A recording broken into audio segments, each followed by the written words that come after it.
I've never met you, but I know you. The way people who have been broken recognize the same quiet cracks in each other.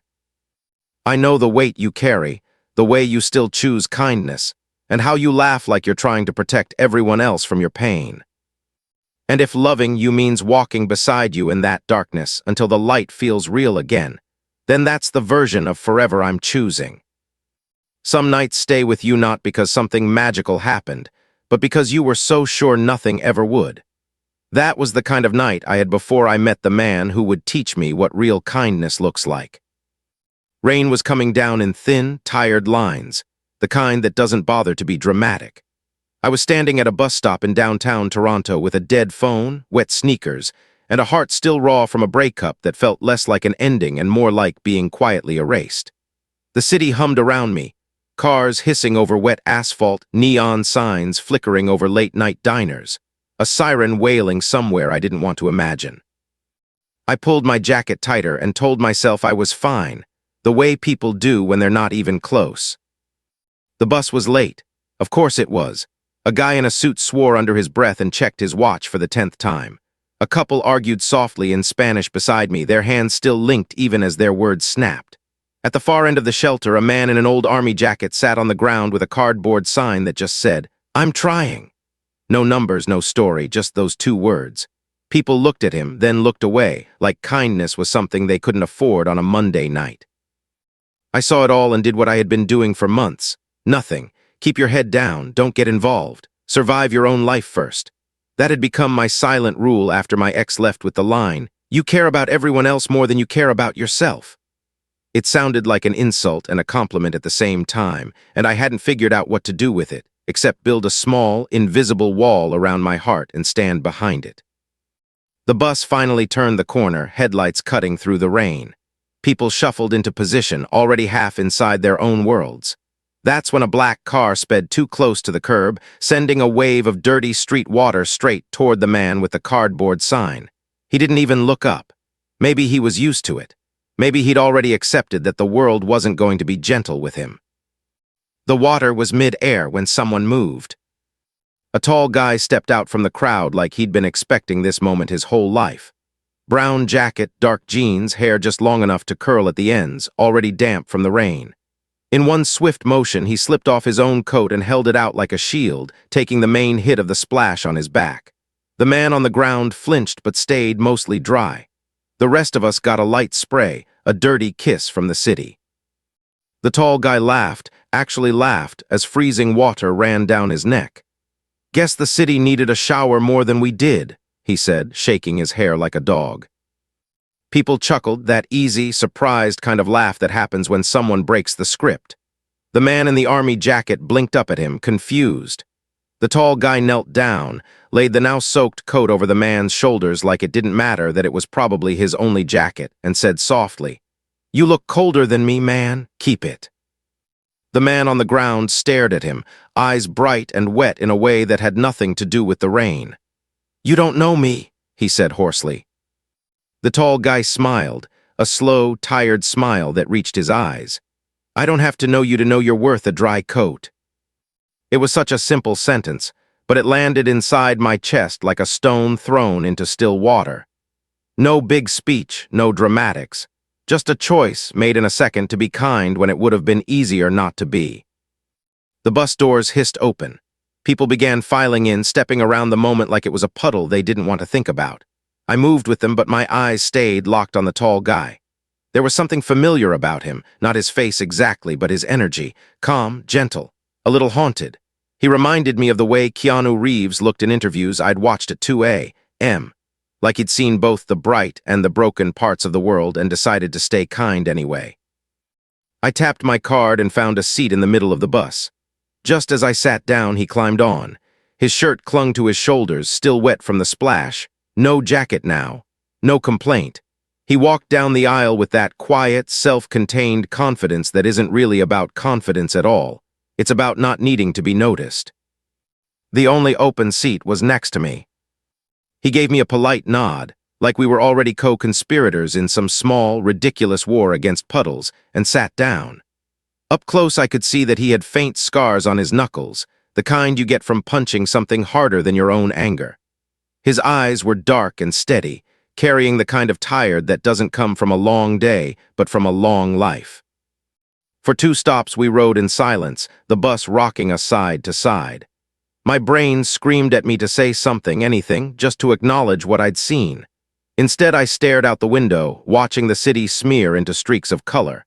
My heart beat too fast for a Monday night. At the 3rd stop, the driver hit the brakes harder than he should have. A kid near the front lost his grip on the metal bar and fell backward, arms pinwheeling. His backpack flew open, books and a cracked phone skidding across the dirty floor. Laughter bubbled up from a few teenagers in the back. The kid went red, scrambling to pick up his things while trying not to cry. The tall guy beside me was already on his feet. He moved with the same speed he'd used at the bus stop, but this time there was an edge to it. He reached the kid first, knelt down to his level, and started gathering the books with him. "Hey," he said lightly, "you okay? That turn was worse than a movie car chase. Respect for staying on your feet as long as you did." The kid gave a weak laugh, eyes shiny. "My phone's dead again. My mom's gonna kill me." The guy picked up the phone, turned it in his hand, and nodded. "Looks like it's survived a few battles already, so have you right?" He pressed the phone back into the kid's palm and looked up at the driver. "Hey, man, maybe go a little easier on the brakes. We're not extras in an action scene." There was humor in his voice, but there was steel under it. The driver muttered an apology. The laughter in the back of the bus died down fast. As he walked back, the tall guy caught me watching him. There was a moment, small, electric, where our eyes held. My face warmed like I'd been caught staring at the sun. "You okay?" he asked, sliding back into the seat beside me. "You hit anything when we played Fast and Furious back there?"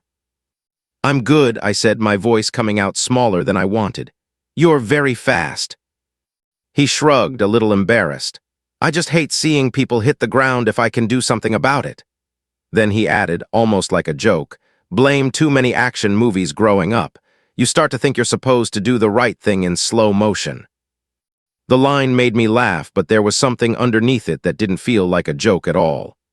"You did the right thing pretty fast," I said. "First with the guy at the stop, now this. You do that kind of thing a lot." He looked out the window as if considering that. The city light reflected in the glass, turning his face into a soft double image. "Not enough," he whispered, "but I'm trying." The word hit me again, trying. Same as the sign the man at the bus stop had held. Same as me, really, just in a different uniform. I watched him quietly, curiosity tugging at me harder than the fear of being annoying. "You gave away your jacket," I said. "It's freezing. That was, I don't know, weird in a good way." He smiled, tilting his head like he was hearing that for the first time. "Weird in a good way? I'll take it. Besides, it's only cold if you stand still." He rubbed his hands together, and I saw now that they were calloused, a faint tattoo disappearing under his sleeve. Not some polished, rich guy gesture. This was a man who worked with his body, who'd been hurt and still chose to move. "I'm Jade," I said, because suddenly it felt important that he knew my name, like we'd both stepped into a scene that was going to matter later. He hesitated a second, then held out his hand. "I'm Alex." When our hands touched, there was nothing dramatic, no electric spark, no movie music swelling. Just warmth. Simple, solid warmth that felt like a promise I didn't understand yet. We rode in companionable silence for a few minutes. The bus grew quieter as people got off, one stop after another, disappearing back into their own private stories. My stop was coming up, but a part of me wanted to stay seated and let the city just keep spinning. "Long day?" he asked finally, eyes still on the window. "Long year," I answered before I could stop myself. He turned his head, really looking at me now, not scanning my face, not judging, just seeing. "Yeah," he said softly, "I get that." "Do you?" I didn't mean for it to sound challenging, but it did. Too many people had said, "I get it," without actually getting anything. To my surprise, he nodded, serious. "More than I wish I did." His jaw tightened like he was fighting back words. Then he sighed, choosing a different route. "You know, someone once told me, I've never met you, but I know you." I thought it was the cheesiest thing I'd ever heard, but I keep thinking about it when I see people having a rough night. We don't know each other's details, but we know the feeling of being tired, of being scared, of still getting on the bus anyway. There it was, a line that would stay with me long after the rain dried. I felt something in my chest shift, like a door I'd slammed shut had been quietly nudged open from the other side. The bus slowed, my stop. I stood up too quickly, nearly losing my balance, catching myself on the pole in front of us. "This is me," I said, trying to sound casual and failing. Alex looked like he wanted to say something more, some extra line that would turn this random meeting into something bigger. Instead, he just gave me that same small, tired, kind smile. "Take care of yourself, Jade. The world's already hard enough, don't help it." The words were gentle, but they landed with the weight of advice no one had ever given me before. I nodded, gripping my backpack straps like they were the only things holding me together. "You too, and thanks for what you did back there, both times." He lifted 2 fingers in a small salute, like we were in on a secret. "Hey, we're all just trying, right?" The doors hissed open. Cold air rushed in, sharp and honest. I stepped off the bus, the night swallowing me up again. As it pulled away, I watched his silhouette through the fogged window, sitting alone now, shoulders relaxed, gaze still turned outward like he was looking for the next person on the edge of falling. I told myself it was nothing, just a kind stranger on a random Monday night. The city was full of almost moments like that, right? You share a seat, a conversation, then vanish from each other's stories forever. But standing on the wet sidewalk, watching those red taillights disappear into the rain, I felt something strange and undeniable, like the first faint tug of a thread I didn't know was tied to my heart. I didn't know it then, but that quiet man who walked through the rain without a jacket, who caught falling strangers like it was a habit, was about to become the person who would shatter every rule I'd made about love, fear, and who I thought I had to be just to survive. 2 weeks passed before I saw him again, but my mind refused to let that bus ride be just another night in the city. I kept replaying it in quiet moments. The soaked jacket, the calm voice, the way his eyes had held mine like he actually saw something worth seeing. I went back to my ordinary life, but it didn't feel the same kind of ordinary anymore. Most mornings I opened the small cafe at the corner of King and Bathurst, the kind of place that still smelled like real coffee and old wood.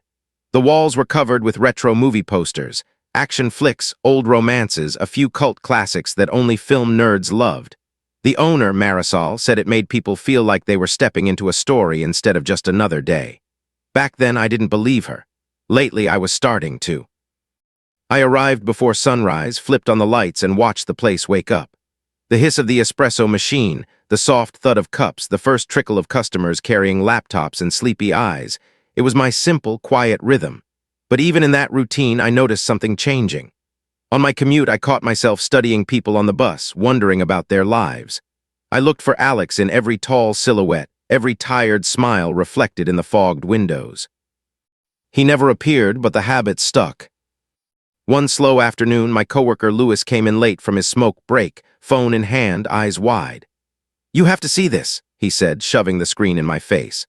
On it, a shaky video played, a crowded bus stop, rain coming down, a black car spraying dirty water. A tall guy swung off his coat, shielded a man on the ground, and laughed it off like he just dodged a joke, not a freezing wave. The clip cut closer, zooming in on his face as he wrapped the coat around the shivering man. It was Alex. The caption read, "Find this man, the world needs more people like him." The comments were full of heart emojis, shocked reactions, and people begging for his name. Louis grinned. "Bro is like a real-life movie hero. If I ever meet him, coffee S on me for life." I made a sound that might have been agreement, but inside, everything went strangely quiet. Thousands of people were searching for him online, building a legend out of a 3-minute clip. Meanwhile, I was the only one who knew his name and the way he'd said, "We're all just trying, right?" I wanted to type, "I know him," but something stopped me. Maybe it felt like claiming a story that wasn't mine. Maybe it was fear that if I reached out into that huge, noisy internet with his name, the small, real moment we'd shared would vanish into pixels and strangers' opinions. The bell over the door chimed. I didn't even look up at first. "Hey, welcome in," I called automatically. "I'll be with you in just a sec." "Take your time," a familiar voice answered, warm, calm, a little amused. My head snapped up so fast, I almost dropped the mug in my hand. There he was, standing at the counter like he'd stepped out of the video and into my life. No slow motion, no dramatic music, just real and slightly out of breath, hair damp from a light drizzle outside, a faded backpack slung over one shoulder. He wore a charcoal hoodie this time, sleeves pushed up. Around his right hand, a strip of white bandage peeked out, wrapped tight across his knuckles. For a second, neither of us spoke. The cafe sounds faded, the low music, the quiet clatter in the kitchen, like someone had turned down the volume on the world. "Alex," I said before I could stop myself. His eyebrows lifted. "I was hoping I remembered your name right," he said. "Jade, right, from the bus with the action movie driver." The fact that he remembered me, the girl who had just sat there and watched while he did all the brave things, sent a small, bright rush through my chest. Yeah, that was a memorable commute. He smiled, a quick, lopsided thing. "You made it sound like it was just another Monday."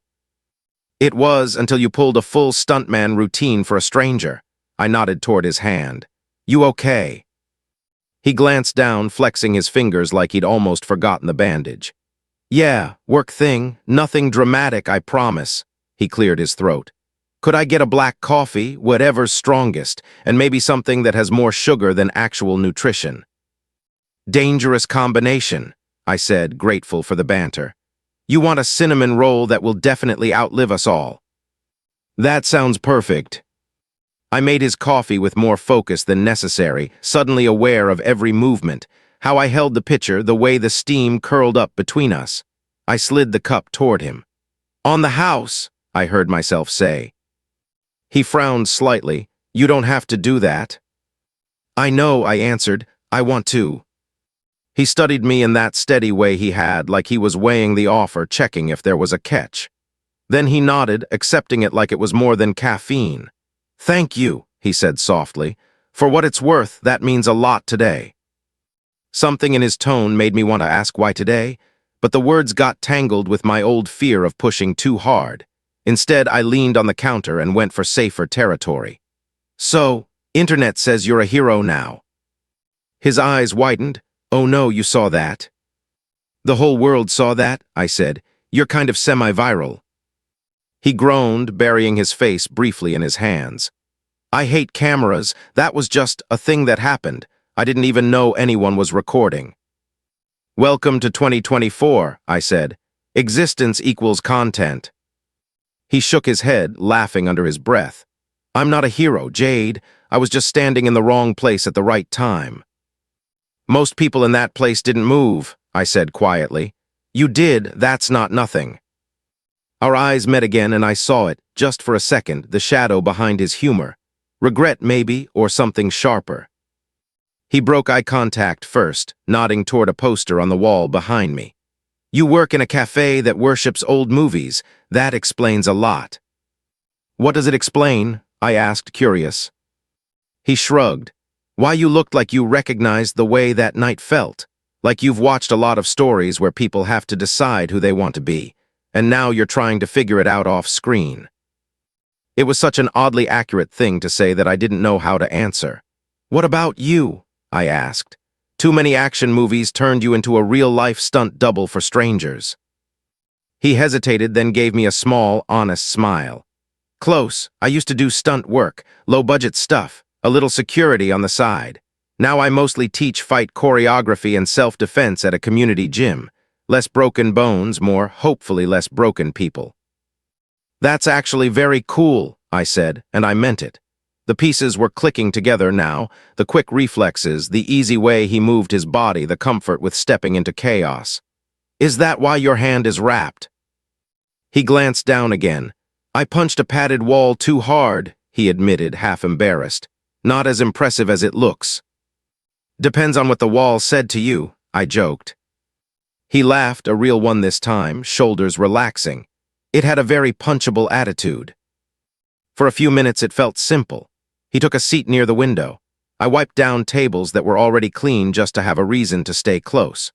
We traded small stories, his about teaching teenagers how to fall without breaking their wrists, mine about cafe regulars who treated latte art like a human right. It was easy and light, but under the surface something heavier hummed, like a bass line we were both pretending not to hear. From outside, a motorcycle engine roared too loud for the narrow street. Alex's head snapped toward the window by instinct. I followed his gaze.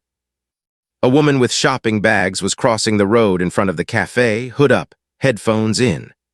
At the corner, two guys on a beat-up bike slowed down, eyes locked on her like they picked a target.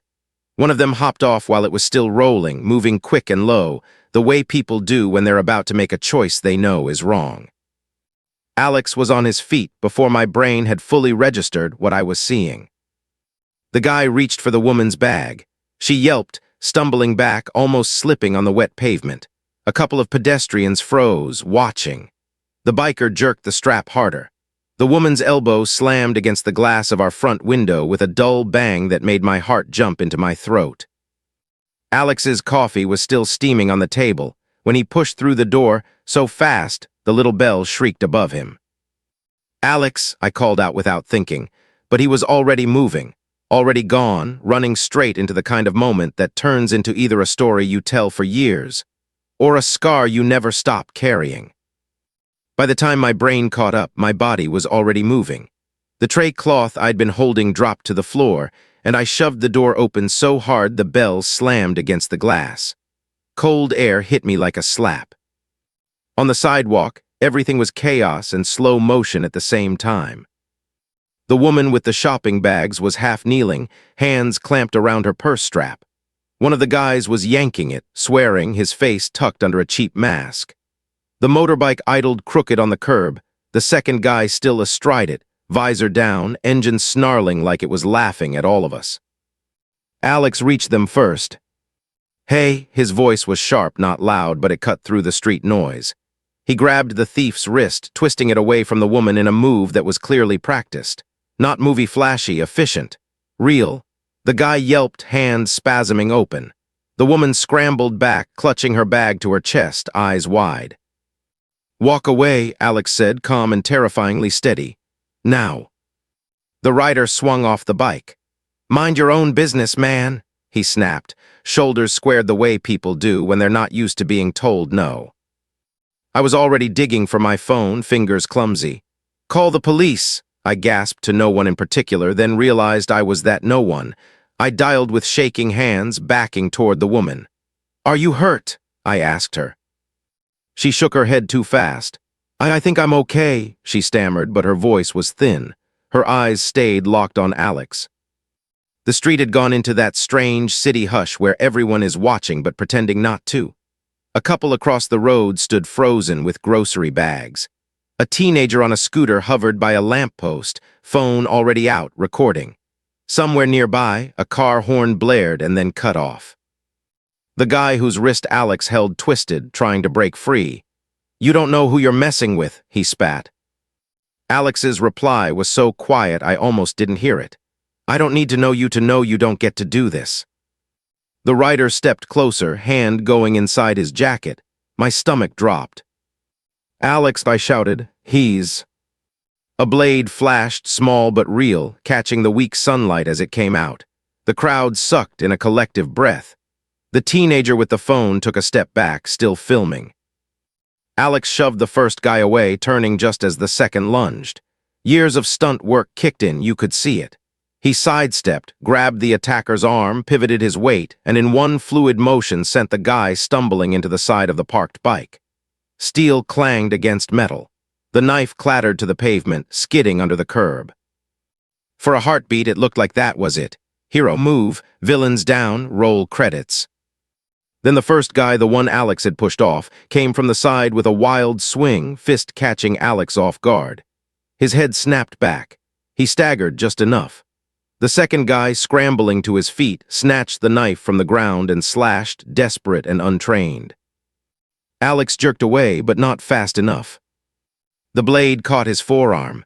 A short, ugly sound tore from his throat. His hoodie darkened almost instantly around the cut. I felt the world narrow to a tunnel. My brain registered the operator's voice in my ear. "Emergency, what's your location?" But the words tangled with the pounding in my chest. "Corner of King and Bathurst," I managed, voice shaking. Attempted robbery, there's a knife, someone's hurt. Send police, send an ambulance, please. The guys must have heard the sirens in the distance before I did, or maybe they just realized this was going sideways. The one with the knife cursed shoved his partner toward the bike, and they leapt on, engine roaring. The back tire squealed, kicking up dirty water as they tore down the street and disappeared around the corner, leaving only the echo of exhaust and a trail of fear. For a moment, no one moved. Alex stood in the middle of the sidewalk, chest heaving, one hand clamped around his forearm. Blood seeped through his fingers, dark against pale skin. He wasn't posturing like an action hero. He looked annoyed at his own body for being human. The woman he'd helped took a shaky step forward. "Are you thank you," she stammered. He, her voice broke. Alex turned to her first, not me. Of course he did. "You're okay?" he asked. His voice was gentler now. She nodded, tears streaking down her face. "You saved me," she whispered. He shook his head. "You held on longer than most people would have. You saved your own bag. I just got in the way." I moved toward him slowly, like you do with a wounded animal you're afraid of startling. "Alex," I said, trying to keep my voice level, "you're bleeding." He glanced down at his arm as if he'd forgotten. "Yeah," he gave a half-laugh that didn't reach his eyes. "Occupational hazard." People were closer now. A man handed the woman her scattered shopping bags. Someone offered Alex a napkin, as if that could do anything. The teenager with the phone stayed at the edge of the circle, holding the device up like a shield. "Hey," Alex said, his gaze locking onto the lens. For the first time since I'd met him, his voice sharpened with anger. "Do you mind not filming?" The kid hesitated. "Dude, you're like, this is going to go viral again." "That's exactly the problem," Alex snapped. The crowd went silent. "Put the phone down." Something in his tone finally landed. The kid swallowed, lowered the phone, and shoved it into his pocket, eyes flicking between us like he'd just realized this wasn't a movie at all. Sirens grew louder, bouncing off glass and concrete. Red and blue lights flashed at the end of the street. I stepped closer, reaching for Alex's injured arm. "Let me see," I said. He pulled back out of reflex, jaw tight. "I'm fine." "You are absolutely not fine," I said, sharper than I meant to. "You were just stabbed." "It's a cut, not a stabbing," he said through gritted teeth. "They barely nicked me." "Bleeding is bleeding," I replied. "You need stitches." He looked at me then, really looked. The edge in his expression softened a fraction. "Jade, I'm okay. I don't want a scene." "It's already a scene," I said, gesturing around us. Police cars pulled up, tires hissing on damp asphalt. 2 officers stepped out, taking in the shaken woman, the nervous circle of onlookers, Alex with blood on his sleeve. One of them headed straight for us. "Sir, are you injured?" the officer asked Alex. "He is," I answered before Alex could downplay it. "They tried to rob her. He stepped in. There was a knife." Alex shot me a look somewhere between gratitude and annoyance. "It's not that bad," he insisted. "She's the one you should be checking on." The woman nodded quickly. "I'm okay," she said to the officer, "because of him." The other cop took out a small notepad. "We'll need your statements," he said. "Ambulance is around the corner for you, sir." "I don't need," Alex started. "Alex," my voice came out low, steady, surprising even me. "You're going." He blinked at me like he wasn't used to people telling him what to do for his own good. "It's just a scratch," he muttered, but there was less fight in it now. A paramedic jogged over with a small kit, latex gloves already on. "Let's take a look," she said, professional but kind. She eased his hand away from the wound. I saw it then, deep enough to scare me, shallow enough that he'd probably try to walk it off. "Lucky," she murmured. "Few centimeters deeper and we'd be having a very different conversation. You need a proper clean and some stitches." Alex sighed, staring at the ground. "Of course I do." As she wrapped a temporary bandage around his arm, I realized my own hands were still shaking. I forced them to still by clutching my phone so hard my knuckles hurt. The woman touched Alex's uninjured shoulder. "I don't know how to thank you," she said. "Just get home safe," he replied, eyes still on the concrete. "That's enough." The officers moved us through the motions. Basic questions, descriptions, promises to pull camera footage from nearby shops. I answered what I could, voice steadying with each detail, as if narrating it was the only way to believe it had happened. When they finally let him go, the paramedic gestured toward the waiting ambulance. "We'll take you in, get you patched." Alex hesitated, glancing around at the thinning crowd. A few people still watched, murmuring. Someone whispered, "Is that the guy from the other video?" Another person already had their phone out again, trying to be subtle and failing. His shoulders tensed. "I don't want to be driven through the city like some broken mascot," he muttered under his breath. "Then I'll go with you," I said, surprising myself again. "So you're not alone with all of this." He looked at me, and there it was again, that flicker of something familiar in his eyes. Worry, gratitude, stubbornness, all tangled together. "You don't have to," he said. "I know," I answered. "I want to." For a second I thought he'd refuse. Pride warred with exhaustion across his face. Then he exhaled, a small surrender. "Okay, but you're not allowed to say 'I told you so' when the doctor says it's nothing." "I will definitely say 'I told you so,'" I replied, "at least twice." The paramedic hid a smile and opened the back doors. Alex climbed in, moving more slowly now that the adrenaline was fading. I followed, the metal step cold under my shoes. As the doors closed behind us, shutting out the flashing lights and the staring eyes, the sudden quiet felt unreal. Inside, the ambulance smelled like antiseptic and something sweeter underneath, maybe someone's forgotten perfume. Alex leaned back against the bench, eyes closed for a moment. His face looked different without the street and the crowd around it, softer but also more tired. Not hero tired, human tired. "You really didn't have to come," he said again, eyes still closed. "If you say that one more time," I replied, "I'm going to assume you hate my company." One corner of his mouth twitched. "I don't," he said. "I just don't want to drag you into my mess." "Your mess is stopping people from getting hurt," I said quietly. "That's not exactly the worst thing to be pulled into." His eyes opened, meeting mine in the dim light. "You saw the kid with the phone," he said. "The way they all looked at me, like I'm some character in their feed." "Because you did something good," I pointed out. "Because they want a story," he corrected. "Heroes and villains and perfect angles. They don't want the parts where it goes wrong, where you're too slow, where someone doesn't get back up." The last sentence came out rough, like it had been scraped over something sharp inside him. For the first time, I heard the crack under his calm, the place where regret lived. "Is that what happened to you?" I asked softly. "You tried to help and it went wrong." He looked away, jaw working. For a long moment, the only sound was the low hum of the engine and the distant wail of the siren. "Once," he said at last, "on a set and once off it, 2 different days that feel like the same nightmare." He swallowed hard. "I wasn't fast enough, someone got hurt, really hurt, and I was right there thinking I was that guy who steps in and saves the day. Turns out I was just another witness who moved too late." My chest ached.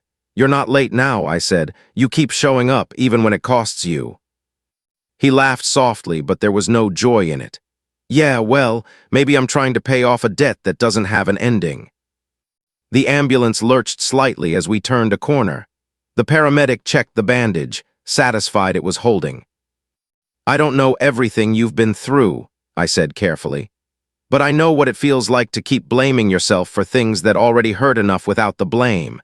That doesn't make you stronger, it just makes you tired." "And what," he asked, eyes searching my face, "do you know about me really?" I felt the answer rise before I could think it through. "I know you'd rather bleed quietly than let other people worry.